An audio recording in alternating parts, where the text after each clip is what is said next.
So recently, kurogames launched a 2.0 major update for Wuthering Waves. Now, some of you all may remember this was an anime mobile game I quit on launch week and honestly didn't plan to reinstall. However, with all the hype I've heard online for the latest update for Wuthering Waves, like many claiming it has changed the very landscape of anime mobile gaming, well, I just had to give the game another chance. Unfortunately, while I can admit the update is a massive improvement, the game has still just fallen flat to my standards, and overall, I just find Wuthering Waves to be rather unimpressive, unengaging, uninteresting, unfulfilling, and unfun to play. And overall, wuwa still has a long way to go before it can reach the quality of the premier game that is Genshin Impact. The storytelling is still very bland, dull, boring, lackluster. You basically get passed from ho to homo to ho to ho, and the characters just talk about convoluted stuff while getting awkwardly close but not kissing. Like literally everyone in this game ships with Rover, and I just find this sort of avatar pandering in video games to be overly straight cell coded. Even though you can play as a female Rover, the Wuthering Waves community hate her in a major way and push for male Rover as the more canon version, and that's not okay. I don't want to dive too much into the necessity of making everyone gay in all of media, but basically we have a world population crisis and we need to turn people gay in order to solve it. But back on Rover, even if you do play as the female version, let's be honest, she has no personality at all to even be viewed as a character and is just a vessel for the player. She just kind of awkwardly nods and shakes her head during dialogue, then sometimes goes into this weird smile face like, "Me Rover, you my wife now." Honestly, Rover just comes off as a primordial cave woman who has just been thawed from an iceberg and now just wanders the world with the goal of obtaining a wife.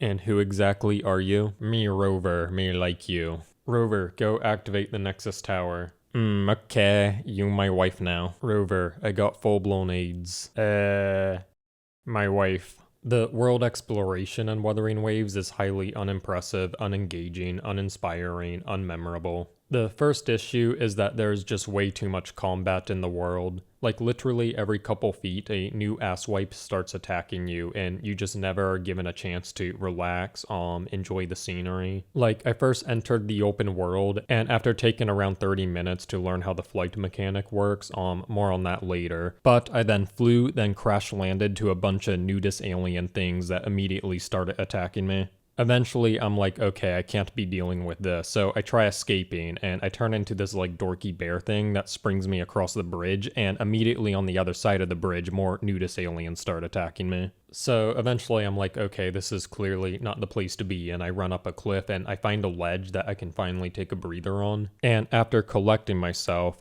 slowing down my heart rate, I climb up the rest of the cliff, and you'll never guess what I get greeted by. Yep, that's right, another group of enemies. Except this time they're like far more powerful, and it's wave after wave after wave of them. And I do think, okay, I'm not going to run this time. Maybe if I clear, I will get loot. So I spend the next 20 minutes getting knocked around, bullied, humiliated. Like I remember at one point, one of them grabs me, chokes me, and literally slams me to the ground. Like it actually scared me so much, just the murderous intent to which that was done to me with. Anyways, I eventually do clear everyone, but there is no loot, like at all, I can find. So I'm thinking, okay, maybe there's loot at the lower levels where I was before. So I go ahead and head back down there. There I face a major boss who I battle for like the next 30 minutes. The boss kills two of my trailblazers, but luckily the omnipotent Charlotta is able to get me through the encounter. And after defeating the boss, I go inside where the boss was guarding and I see a luxury chest. So it's like, okay, finally some loot. Finally my work pays off. This game has too much. It has too much fighting. Why can't we all get along? Oh wait, actually this is super worth. We got like a legendary here. Are you fucking kidding me? Are you fucking no? Stupid ass game. They need less combat. This game is too masculine for me. I have a very womanly taste in games. I then proceeded to accidentally trap myself and get molested by the mimic chest for a next horrifying 10 minutes. And at this point, honestly, I was just pretty much done with the game. Overall, I just find the world of Wuthering Waves to be very stressful, very unwelcoming, unsettling, uninviting, and unfriendly. Everything in the world is just trying to kill me nonstop, and it's just, well, it's just very annoying. Now, perhaps if my rovers were more powerful, the game would be more enjoyable, but the thing is, I can't even defeat the boss to farm for my Carlotta's level up materials.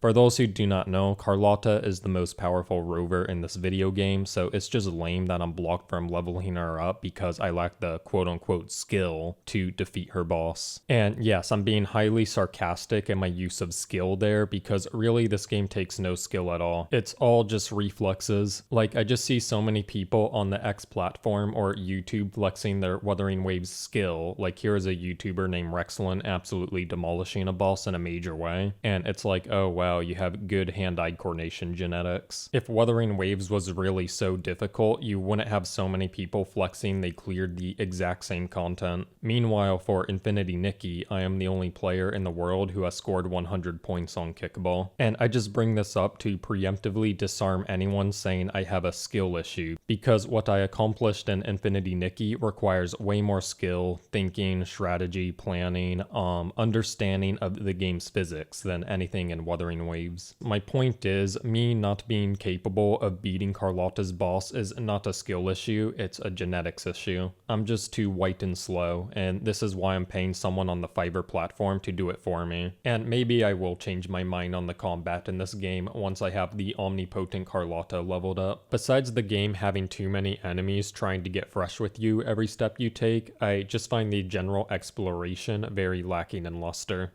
There's really nothing interesting to see ever, and that is why the game adds lots of mechanics for you to be able to traverse the world fast. Like, they even allow you to fly in this latest update. And for some reason, I see so many people have this idea that good exploration means you can traverse the world fast. I just can't tell if these people are serious. Like, by that logic, just no clipping through a Roblox map is god tier exploration because wow, look how fast you can move. In games like Elden Ring or Breath of the Wild, or the premier game that is Genshin Impact, you don't traverse fast because there's actual things to see and discover. The flying mechanic is especially dumb. You basically can just skip whole sections of the map and instantly get to a reward. I mean, just imagine you can fly in Elden Ring up to Godfrey's throne room. Sounds stupid, doesn't it?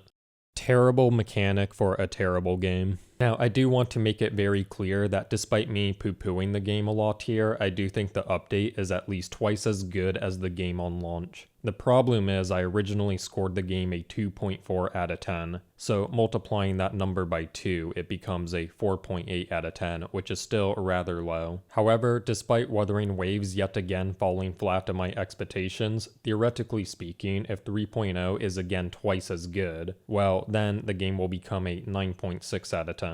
And honestly, I do see way more potential in the game now. For one, the new rovers all look way better than the previous region design-wise. Carlotta in particular is a very powerful rover, and if Phoebe is also playable in the future, then this game is on the right direction. And the Italy region is a lot better looking than the China region. Like, honestly, Chinaland just looks like a beta test region at this point, and this is a problem because now it's very clear that 80% of the map looks third world.